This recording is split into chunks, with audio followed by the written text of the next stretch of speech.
اللهم صل على محمد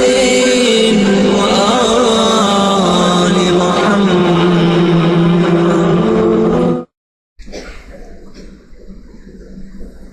ایک چیز آج کل اور بہت پھیلائی جا رہی وہ یہ ہے کہ حضرت حلیمہ سعدیہ پیغمبر اسلام کی رضائی والدہ نہیں تھی۔ اچھا دیکھیے، ابھی میں آپ کے سامنے اس کی چیز پیش کرتا ہوں کہ بہت ساری چیزیں یہ آخر کو ان بحثوں کو لانے کی ضرورت کیا، بھی تو آپ کو پتہ نہیں ہے نا۔ دیکھیے ہم پھر وہی بات کہہ رہے ہیں کہ جب وہ انحراف بن جاتا ہے اور ایک پورا تناور درخت بن جاتا ہے، اس کے بعد اگر آپ کچھ کرنے کی کوشش کرتے ہیں کچھ نہیں ہوگا۔ مسلسل یہ چیزیں جو ہے نا فروغ پا رہی ہیں، اور آپ کو پتہ ہے کہ آج کل زیادہ تر ساری جنگیں سوشل میڈیا پہ لڑی جا رہی ہیں، سارے افکار سوشل میڈیا کے اوپر پھیلائے جا رہے ہیں، اور انٹیلیکچوئل حضرات، پڑھے لکھے افراد جو کمپیوٹر کے اوپر بیٹھتے ہیں، ان کے دماغوں کو مسموم کرنے کے لیے، زہر آلود بنانے کے لیے چیزیں ڈالی جاتی ہیں۔ تو حضرت حلیمہ سعدیہ سلام اللہ علیہا، درود بھیجیے محمد وعلی محمد صلی اللہ علیہ وسلم۔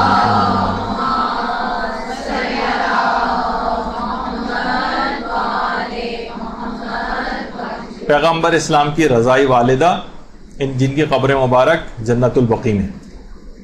مومنین سب وہاں پر جاتے ہیں، اور مکے ہی میں یا اس جگہ کے اوپر کہ جہاں پر حضرت حلیمہ رہا کرتی تھی، ایک منسوب مقام بھی ہے کہ جہاں کے متعلق یہ بات کہی جاتی، ظاہر ہے کہ وہ اب تو اتنی ثابت شدہ نہیں ہے، کہ یہاں پر حضرت حلیمہ رہا کرتی تھی۔ تو معاذ اللہ اب ان کی ایمان کو مشکوک بنانے کے لیے بہت ساری باتیں کہی جا رہی ہیں، اور کچھ افراد تو معاذ اللہ ثم معاذ اللہ نقل کفر نہ باشد، وہ کہتے ہیں کہ ان کا ایمان بھی مشکوک تھا یا وہ کافرہ تھی۔ تو یہ کیسے ممکن ہے کہ پیغمبر نے ان کا دودھ پیا ہو؟ اور بعض شاعر نما ذاکر یا ذاکر نما شاعر اس قسم کی باتیں مجلسوں میں پڑھنا شروع ہو گئے۔ دیکھیے باطل کی ہمیشہ سے ایک اور بات دماغ میں رکھی، باطل کی ہمیشہ سے ایک حکمت عملی ہے جسے کہا جاتا ہے مقدسات کی توہین،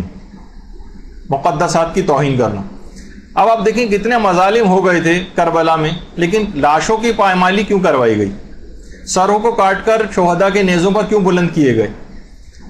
خواتین عصمت و طہارت کو سروں سے چادریں چھین کر بازاروں میں کیوں گھمایا گیا؟ اسی طرح سے قبروں کی توہین وہ لوگ کیوں کرتے تھے؟ حضرت زہرا سلام اللہ علیہا کی قبر مبارک کو مخفی کیوں کیا گیا؟ اور ان کے قبر کو کھود کر جسم نکالنے کی اور اس پر نماز پڑھنے کی دھمکی کیوں دی گئی؟ اسی طرح سے مولا کی اپنی قبر جو ہے وہ مخفی کتنے عرصے تک مخفی رہی اور اس کے بعد پھر ظاہر ہوئی۔ تو ہمیشہ سے دیکھیے ظالم بادشاہ ان قبروں کو کھدواتے بھی رہے ہیں۔ امام حسین علیہ السلام کی قبر مبارک پر تو حل چلوائے گئے، نہروں کا جو پانی کا رخ وہاں پر موڑا گیا، اور جس اعتبار سے آل سعود نے جو جنت البقیع وغیرہ کو مسمار کروایا، مقدسات کی توہین۔ اور موجودہ زمانے میں جو ناصبی حضرات ہیں اور دشمنان اہل بیت یہی کام شام اور مختلف علاقوں کے اندر انجام دے رہے ہیں کہ مزارات کو جو مقدسات ہیں ان کو منہدم کر رہے ہیں، مساجد کو منہدم کر رہے ہیں، امام بارگاہوں کو دھماکوں سے اڑا رہے ہیں۔ حجر ابن عدی کی قبر وغیرہ کا جو آپ نے کچھ عرصے پہلے دیکھا، ان کی بے حرمتی کی قبر مبارک کی، ان کی حضرت جعفر طیار کے مزار کو جو نقصان پہنچایا، حضرت زینب سلام اللہ علیہ کے مزار کے اوپر جو ہے وہ اکثر و بیشتر بمباری کرتے رہتے ہیں۔ حضرت رقیہ کا تو کتنے عرصے کے بعد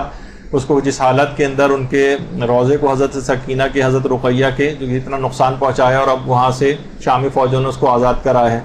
تو یہ تو ایک طرح سے فزیکل طور پر جو حملے کرتے تھے، یہ بھی مقدسات کی توہین فزیکلی کرتے تھے۔ دوسرا طریقہ ہے مقدسات کی توہین کا، وہ ہے علمی اور تحریری طور پر توہین کرنا۔ مثلا ہم کب سے حضرت ابو طالب علیہ الصلوۃ والسلام کے ایمان کو ثابت کرتے آ رہے ہیں صلی اللہ علیہ وسلم۔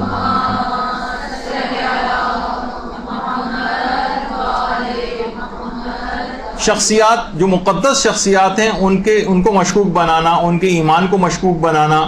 شک کا بیج ڈالنے سے بھی احترام میں کمی ہوتی، وہ باطل اس کے اوپر بھی کام کرتا ہے، اور یہی بات غلو کے اندر بھی پائی جاتی۔ ظاہر ہے کہ اگر کوئی حضرت علی کو، امیر المومنین کو اگر کوئی شخص اللہ ثابت کرتا ہے تو باوجود ہے کہ اپنی تمام تر عظمتوں کے، اس کے باوجود وہ اللہ ہو تو نہیں جائیں گے۔ تو جو ان کے حقیقی فضائل ہیں لوگ ان کو بھی ماننے سے انکار کر دیں گے.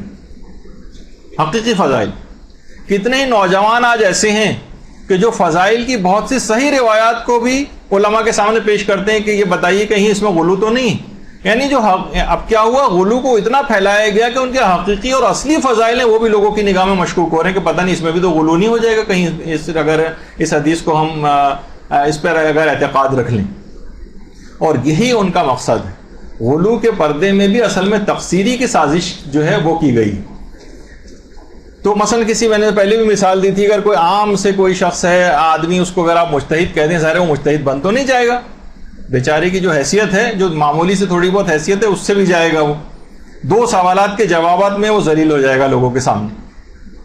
تو دیکھیے غلو و تفویض کے اندر بھی یہی نقصانات علماء کہتے ہیں کہ یہ خاص سازش ہے کہ باقاعدہ اگر کوئی شخص واقعتاً ان کے فضائل دیکھ کر قریب بھی آنا چاہے تب بھی غلو اور تفویض وغیرہ کو دیکھ کے بھاگ جائے. ارے کہیں میں کفر اور شرک کا اندیشہ لاحق ہو جائے گا کہ کہیں میں کافر و مشرک تو نہیں ہو جاؤں گا اس بات کو عمل کرنے سے. تو اس قسم کے افکار کو جو غالیانہ چیزیں فروغ یوں دیا جا رہا ہے تاکہ لوگ اہل بیت سے دور ہو جائیں, قریب نہیں آئیں گے دور کرنے کے لیے. تو اسی وجہ سے نہج الاسرار ہے یا مثلا خطبہ البیان ہے, اس طرح کے کتنے خطبات لوگوں کے اندر عام طور پر ذاکرین مجالس سے بھی پڑھ رہے ہیں. اس کے اوپر مختلف جو ہے وہ اس میں سے اقتباس نکال کے جو ہے انٹرنیٹ کے اوپر بھی پوسٹ کی جاتی ہیں اور لوگوں کو اس میں وہ کیا جاتا ہے. تو یہ بھی اسی کی ایک سازش ہے. اس لحاظ سے آپ اس بات کو دیکھ سکتی ہیں کہ جب بھی علماء نے فتویٰ دیا ہے کہ ہمارے برادران اہل سنت کے مقدسات کی توہین کرنا حرام, کتنا بلیغ اور گہری نگاہ کا فتویٰ یہ. آغا سیستانی نے کہا کہ باقاعدہ کہ غیر شیعہ مسلمان جو ہیں وہ ہمارے نفس اور جان ہیں, اور رہبر معظم نے اور دیگر تمام مراجع نے بھی مقدسات کی توہین کو, ہاں علمی لحاظ سے محاکمہ ایک الگ چیز ہوتا ہے,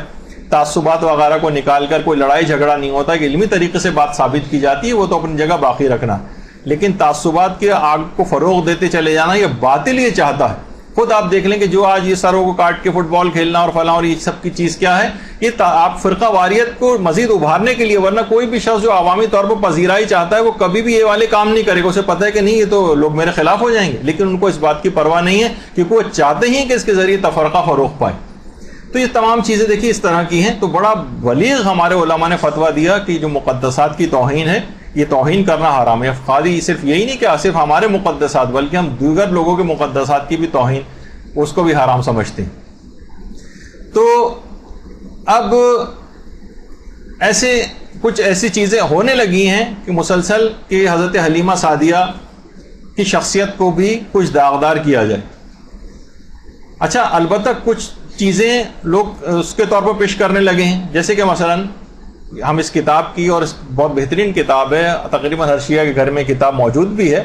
لیکن بہت ساری چیزیں اس میں فاضل جو مؤلف ہیں اس کے, انہوں نے اپنا ذاتی نظریے کے طور پر حاشیہ ڈال کے جو چیزیں لکھی ہیں تو اس کو لوگ اکثر بیس بنا رہے ہیں. یہ خود کتاب بہت اچھی ہے, اور ضروری نہیں کہ مثلا کسی چیز کو کوئی بات کسی نقطے سے اگر اختلاف کیا جائے تو لوگ اسے پوری کتاب یا اس مصنف کے خلاف اس بات کو سمجھنے لگیں, ایسا نہیں. تو اس کتاب کے اندر باقاعدہ یہ چیز لکھی گئی ہے, یہ اسی کتاب کا صفحہ ہی ہے کہ روایت کے ذریعے چیز لکھا ہے کہ پیغمبر کی پیدائش کو بھی 2 ماہ بھی نہ ہونے پائے تھے کہ آپ کے والد کا انتقال ہو گیا مدینے میں, کیونکہ وہ وہاں تجارت کے لیے گئے تھے, اور انہوں نے سوائے 5 اونٹوں اور چند بھیڑوں اور ایک حبشی کنیز ام ایمن کے علاوہ کچھ ورثے میں نہ چھوڑا تھا. اور حضرت آمنہ کو حضرت عبداللہ کی وفات کا اتنا صدمہ ہوا کہ دودھ خشک ہو گیا, چونکہ مکے کی آب و ہوا بچوں کے واسطے چندہ موافق نہ تھی, اس واسطے نواح کی بدو عورتوں میں سے دودھ پلانے کے لیے کے واسطے تلاش کی گئی.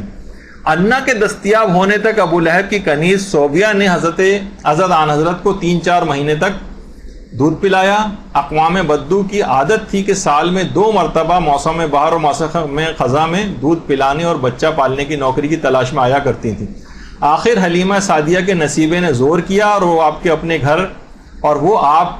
اپنے گھر لے گئیں اور آپ حلیمہ کے پاس پرورش پانے لگے. یہ تاریخ اسلام کے اعتبار سے لکھا ہے انہوں نے. لیکن انہوں نے نیچے لکھا ہے مجھے اس تحریر کے اس جز سے کہ رسول خدا کو صوفی اور حلیمہ نے دودھ پلایا ہے اتفاق نہیں. اچھا پھر نیچے لکھا ہے کہ اگرچہ تقریباً تمام مورخین نے صوفیہ اور حلیمہ کے متعلق لکھا ہے کہ ان عورتوں نے حضرت رسول اکرم کو دودھ پلایا تھا، اور تھوڑے دنوں نہیں بلکہ کافی عرصے تک پلایا تھا، لیکن میرے نزدیک درست نہیں ہے، کیونکہ دنیا کی کسی تاریخ میں یہ نہیں ہے کہ کسی نبی کو اس کی ماں کے علاوہ کسی اور نے دودھ پلایا ہو۔ حضرت نوح سے حضرت عیسیٰ تک کے حالات دیکھے جائیں، کوئی ایسی مثال نہیں ملے گی جسے رسول خدا کو حلیمہ وغیرہ کے دودھ پلانے کی تائید ہوتی ہو، اور ہمیں تو ایسا نظر آتا ہے کہ جیسے قدرت کو اس امر پر اصرار شدید تھا کہ وہ اپنے نبی کو اس کی ماں ہی دودھ پلائے۔ مثال کے طور پر حضرت ابراہیم اور موسیٰ کا واقعہ دیکھیے، اندازہ لگائیے کتنے ناسازگار حالات و واقعات میں ان کی ماں کو دودھ پلانے کے لیے ان تک پہنچایا گیا، اور جب ایسا دیکھا کہ ماں کے پہنچنے میں دیر ہو رہی ہے تو خود اسی بچے کے انگوٹھے سے دودھ پیدا کر دیے، جیسے کہ ابراہیم کے لیے ہوا۔ مطلب یہ تھا کہ اگر بچے کو ماں کا دودھ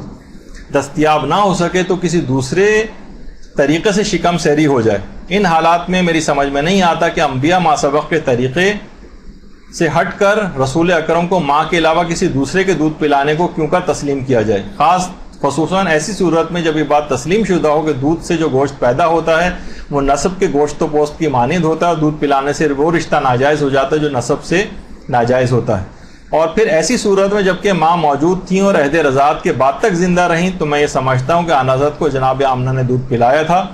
اور حضرت صوبیہ اور حلیمہ نے ان کی پرورش و پرداخت کی تھی۔ میرے اس نظریے کو اس سے اور تقویت پہنچتی کہ خدا نے حضرت موسیٰ کے لیے ارشاد فرمایا کہ ہم نے دودھ پلائے جانے کے سوال سے پہلے ہی تمام دائیوں کے دودھ کو موسیٰ کے لیے حرام کر دیا تھا۔ یہ کیسے ممکن ہے کہ خدا حضرت موسیٰ کو ماں کے علاوہ کسی کا بھی دودھ پینے سے بچانے کا اتنا اہتمام کرے، اور فخر موسیٰ حضرت محمد مصطفیٰ صلی اللہ علیہ وآلہ وسلم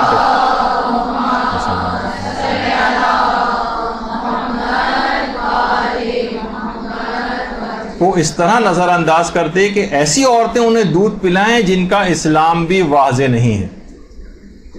یہ بات بہرحال ان کا ایک اپنا نظریہ جو کہ ابھی ہم آگے چل کر مجتہدین وغیرہ کے اس سے آپ کو ثابت کرتے ہیں۔ تو اس بنیاد پر بہت سارے لوگوں نے یہ نظریہ قائم کیا کہ یہ کافرہ تھیں معاذ اللہ، اور اس بات کو پروموٹ کیا جانے لگا، وہی مقدسات کی توہین کہ پیغمبر اسلام کے اتنے قریبی رشتہ داروں کو بھی کافر معاذ اللہ ثابت کیا جائے۔ انہوں نے تو اپنا ایک نظریہ دیا، ہمیں اس پہ وہ نہیں ہے، ہم تو اس سے کیونکہ لیکن لوگ اس سے استنباط کر رہے ہیں ان کی اس کتاب سے، اس وجہ سے مجتہدین کا آپ کو فتاوی وغیرہ سلسلے میں بھی آپ کو دکھاتے ہیں۔ اچھا، کچھ افراد ایسے بھی ہیں وہ تو اتنی عجیب و غریب دلیلیں بھی دینے لگے ہیں کہ معصوم کو فقط معصومہ ہی دودھ پلا سکتی۔ اب دیکھا جائے تو سوائے امام حسن اور امام حسین علیہ السلام کے کسی کی بھی ماں بھی معصومہ نہیں تھی، حتیٰ کہ پیغمبر اسلام کی اپنی والدہ گرامی اپنی تمام تر عظمتوں کے باوجود معصومہ نہیں تھی۔ تو یہ تو خیر ایک ایسی بات ہے جو کہ زور خطابت وغیرہ کے اندر کی جاتی ہے۔ تو پھر یہ آخر پیغمبر کی اپنی والدہ کے ہوتے ہوئے کیوں دائی کے سپرد کیا گیا اور حضرت حلیمہ سعدیہ کی؟ اس کی جو وجہ ہے وہ آغا ابراہیم آیتی نے تاریخ پیغمبر اسلام کے اندر نقل کی۔ وہ یہ فرماتے ہیں کہ اس کی وجہ یہ ہے کہ مادر گرامی پیغمبر کی کم شیرگی اس بات کا سبب بنی تھی۔ وہاں کے ماحول اور معاشرے کے اعتبار سے جو وہاں کا موسم ہے کہ وہاں پر ان کا دودھ کم ہو گیا تھا پیغمبر کی والدہ کا، تو اس وجہ سے اس بات کا سبب بنی یہ بات کہ پیغمبر کو ایک رضائی ماں کے سپرد کیا جائے۔ تو یہ اہتمام ہوا۔ اچھا، اب اس کے اندر جو بھی آپ نے پچھلے دلائل سنے ان کے، اس کے اندر یہ تھا کہ حضرت موسیٰ پر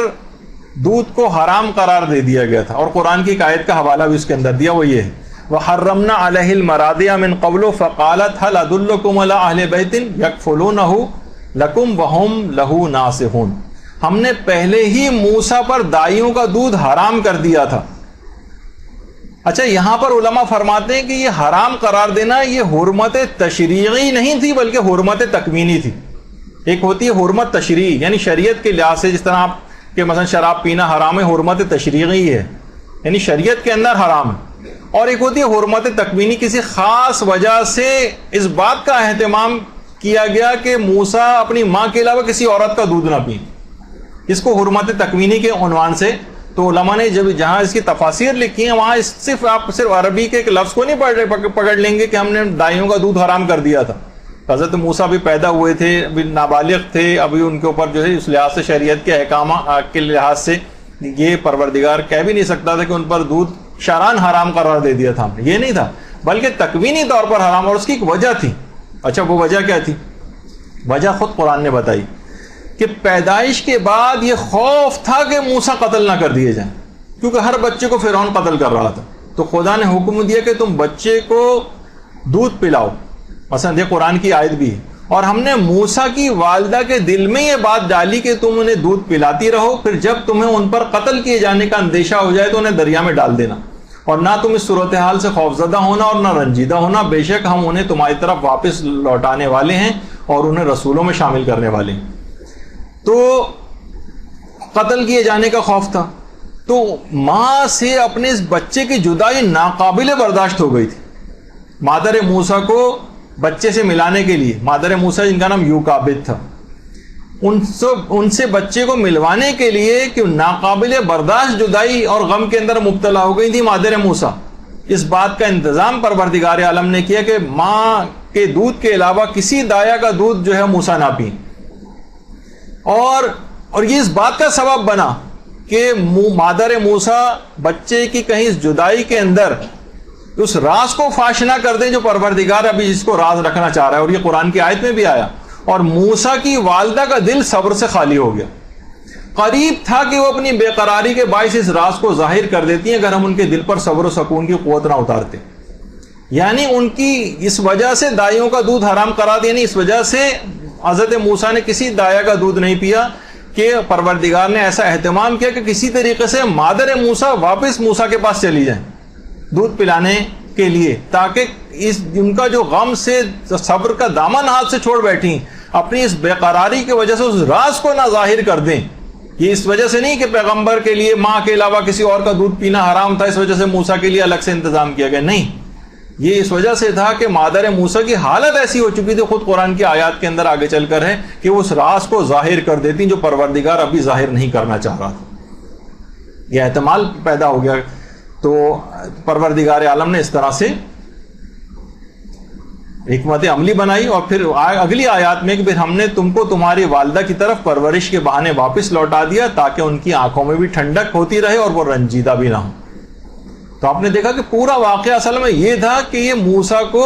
ان کی والدہ کی جدائی کے غم کی وجہ سے وہاں تک پلٹایا گیا، نہ یہ دودھ پلانے کا اس وجہ سے مسئلہ نہیں تھا کہ ان کے اوپر ماں کے علاوہ کسی اور کا دودھ پینا جو ہے وہ کہ نبی کسی اور کا دودھ نہیں پی سکتا اپنی ماں کے علاوہ، اس وجہ سے اس بات کو ایک بیس بنا کے جو ہے وہ اچھالا جائے۔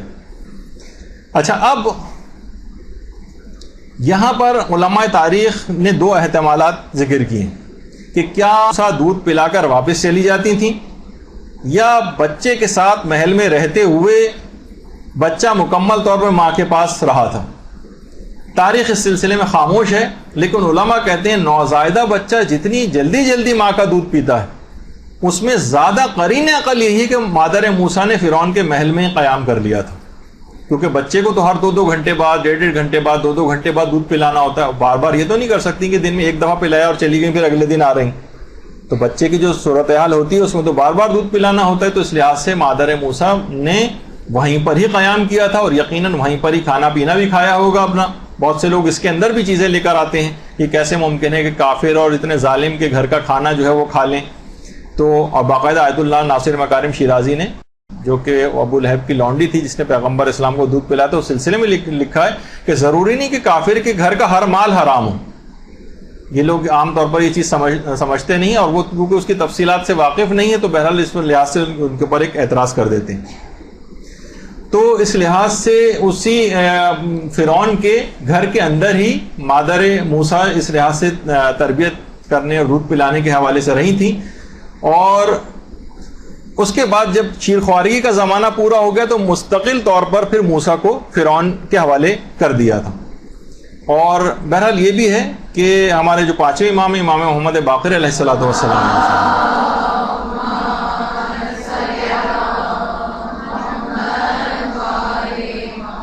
کہ دریا میں ڈالے جانے کے واقعے کے بعد سے لے کر، یعنی مادر موسیٰ کے موسیٰ سے جدائی فقط 3 دن کی تھی، 3 دن کے اندر مادر موسیٰ کے پاس پہنچ گئی تھی، اور اس کے بعد جوانی تک جوانی تک موسیٰ فرعون کے محل میں رہے، اور باقاعدہ قرآن کے اندر موسیٰ یہ فرعون کا قول بھی نقل کیا گیا. ابھی تو پہلے کہ بس ہم نے یہ تو پروردگار عالم کہہ رہے بس ہم نے موسیٰ کو ان کی والدہ کے پاس لوٹا دیے، جو ابھی آپ نے سنا. پھر فرعون نے یہ بات کہی تھی کہ کیا ہم نے تمہیں اپنے یہاں بچپن کی حالت میں نہیں پالا تھا، اور تم نے اپنے عمر کے کتنے ہی سال ہمارے اندر بسر کیے تھے اس کے محل میں. یعنی فرعون کے محل میں کتنے ہی سال حضرت موسیٰ نے گزارے، کتنے ہی سال. تو اس کا مطلب ہے جب کتنے سال گزارے تو وہیں کا کھانا بھی کھاتے ہوں گے، وہیں خورد و نوش کی چیزیں بھی وہیں کی تناول فرماتے ہوں گے حضرت موسیٰ. تو عام طور پر لوگ یہ کہتے ہیں کہ بھائی جب دودھ اس لحاظ سے یہ نجاست اور یا کافرہ تھی، کیسے ممکن ہے کہ ان کا دودھ پئیں؟ تو فقط شیر خوارگی کے زمانے ہی تک تو یہ مسئلہ نہیں ہوتا، اس کے بعد تک بھی جو ہے وہ نجاست کھانا ناجائز ہوتا ہے. تو اس کے بعد تو قرآن کی آیت ہے کہ کتنے ہی سال موسیٰ فرعون کے محل کے اندر رہیں، تو یقیناً وہاں کی چیزیں بھی سب جو ہے وہ کھائی ہوں گی. پھر اس کے بعد ظاہر ہے کہ پھر جب موسیٰ نے اپنی جوانی کو پہنچ گئے، قرآنی آیت بھی اور سن اعتدال پر آ گئے، تو ہم نے انہیں نبوت اور علم و دانش سے نوازا. ہم نیکوکاروں کو اسی طرح سے اس کا صلہ دیا کرتے ہیں جو قرآن کی آیات بھی. اور اس کے بعد پھر موسیٰ نے توحید کی گفتگو کرنا شروع کی، جو کہ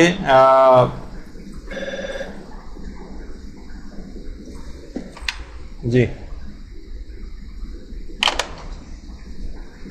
اس کے بعد پھر موسیٰ نے اس انداز سے توحید کی گفتگو کرنا شروع کی، جو بہرحال فرعون نے پھر اس کے بعد وہ جو واقعات ہیں قتل کا ان کا ارادہ کر لیا، اور موسیٰ بھاگ گئے وہاں سے چھوڑ کے محل کو، پھر شہر میں آ گئے، پھر وہ قبطی کو انہوں نے قتل کر دیا، وہ جو پورا آپ قرآن کے اندر پڑھتی ہیں. تو بہرحال نجم الحسن کراروی صاحب کی اس جو انہوں نے اپنا ایک اختلافی نوٹ اس سلسلے میں لکھا ہے، اس نظریے کسی بھی عالم نے، کسی مجتہد نے، کسی مورخ نے، کسی مفسر نے اس نظریے کی تائید نہیں کی ہے. اور یہ مسئلہ فقط 2-2.5 سال کی رضاعت تک نہیں تھا، یعنی کہ ماں کے دودھ کو تو چلے 2 سال تک صرف پلانے کا اس لحاظ سے حکم ہے، لیکن اس کے بعد جوانی تک بھی موسیٰ فرعون کے محل میں رہے ہیں. اور اسی طریقے سے پیغمبر اسلام، جو عام طور پر دیکھیے پیغمبر کا نفس جو ہوتا ہے اور پیغمبر اسلام کا جو نفس تھا، یہ اتنا قوی نفس تھا کہ اس بات سے بہت بالا ہے کہ کسی عورت کے دودھ سے متاثر ہو جائے.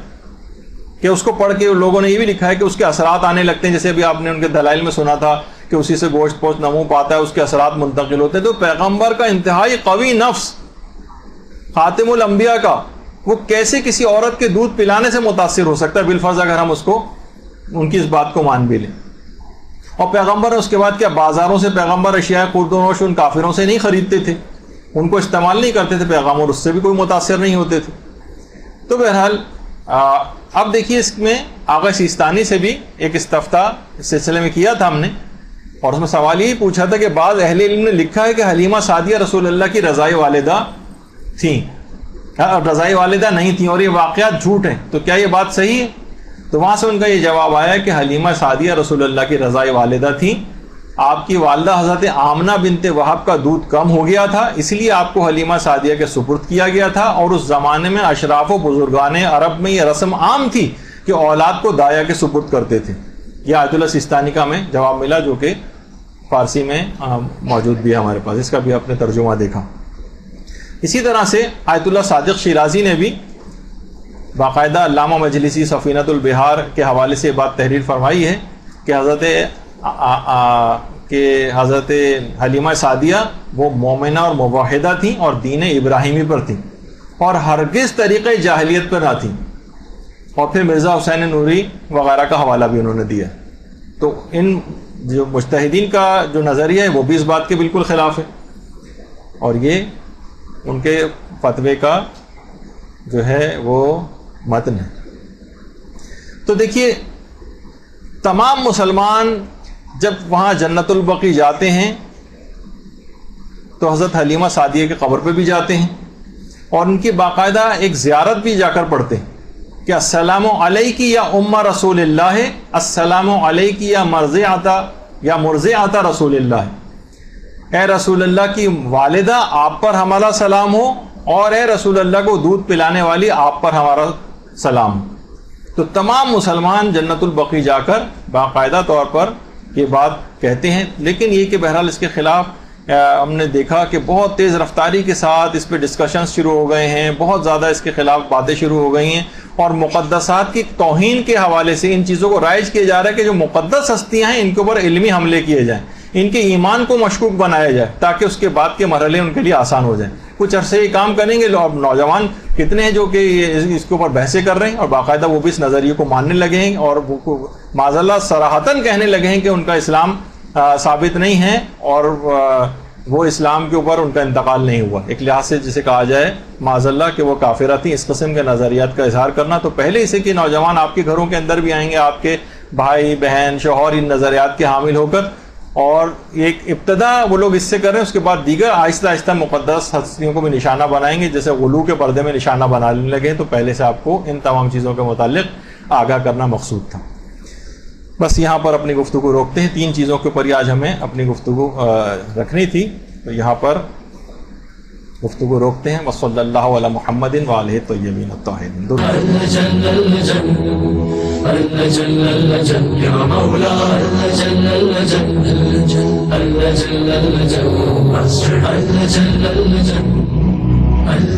يا صاحب السماء